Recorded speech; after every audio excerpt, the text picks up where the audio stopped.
So today, let's talk about something that's running in the background of your mind all the time, the simplicity principle. You can think of it as your brain's secret shortcut for making sense of a very, very complex world.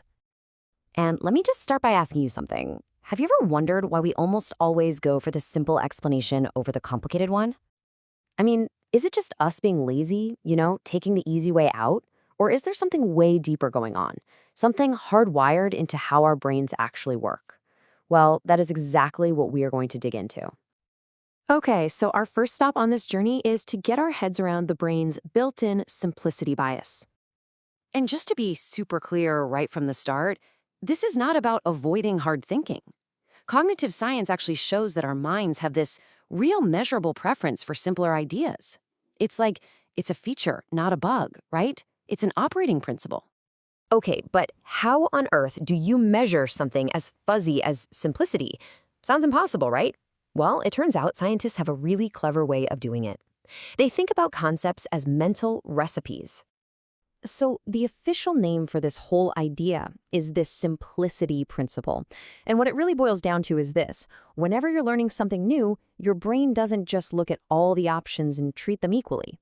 Nope, it's got a built-in bias. It leans toward the explanation that can be described in the simplest way possible. And the way they actually measure this simplicity is with a term that sounds kind of scary, but stick with me. It's called boolean complexity. Don't worry about the name. All it really means is the length of the shortest possible logical description of an idea. Let's go back to that recipe idea. Think of any concept as having a recipe. The shorter that recipe is, fewer steps, fewer ingredients, the lower its Boolean complexity. And that means it's way easier for our brains to cook up. It's really that straightforward.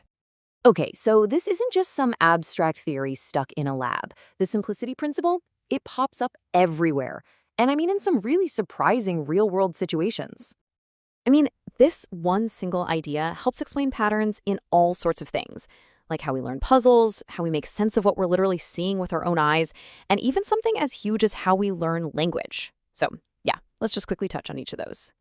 First up, puzzles.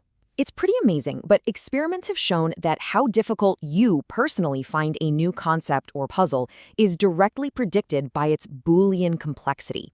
The longer the recipe is to solve it, the harder we think the puzzle is. It's a direct one-to-one connection. This principle even shapes what you see. When you look at an image that could be interpreted in a few different ways, your brain doesn't sit there and weigh every single possibility. It just, bam, it automatically defaults to the interpretation that has the simplest descriptive code. Again, the shortest, easiest recipe. And maybe the most mind-blowing example is language. How does a kid learn all the complex rules of grammar just by listening to people talk? It's incredible. Well, the theory suggests their brain defaults to the simplest possible grammar rules that can explain all the words they're hearing. It's this incredibly efficient mental shortcut. So, we've got it. Our brains love simple ideas. But wait, there's another layer to this that is it's fascinating. It turns out that simple and likely are often just two sides of the very same coin. And this is where things get really cool in cognitive science. The simplicity principle is now seen as being pretty much equivalent to another big idea, the likelihood principle. It's like our brains have merged the two. The simplest explanation, it's almost always the most probable one too. And science loves a good term for things, right? Well, they've got a name for this unified drive, infotropism. It's just a fancy word for our mind's natural tendency to go hunting for information that hits that perfect sweet spot of being both simple and likely. But is it always that neat and tidy? Is the simplest explanation always the best one? Well, science, it loves to challenge its own ideas. So let's throw a little wrench in the works and look at a different perspective. Because you have to ask, is that shortest recipe, that Boolean complexity thing, is that the only way to measure how complex an idea is? The scientific conversation is always moving forward, and some researchers are coming up with brand new models. So check this out. Let's look at a challenger, the categorical invariance model. Now, instead of measuring the shortest recipe, it looks at complexity in a totally different way. So think about the concept of a chair, right? You could have a stool, a big comfy armchair, a beanbag. They all look super different, but they don't change so much that they stop being a chair. This model says complexity is all about how much something can change while still being what it is. It's a completely different and really interesting way to tackle the problem. So what's the takeaway here? The simplicity principle gives us this incredibly powerful lens to understand how our minds tick.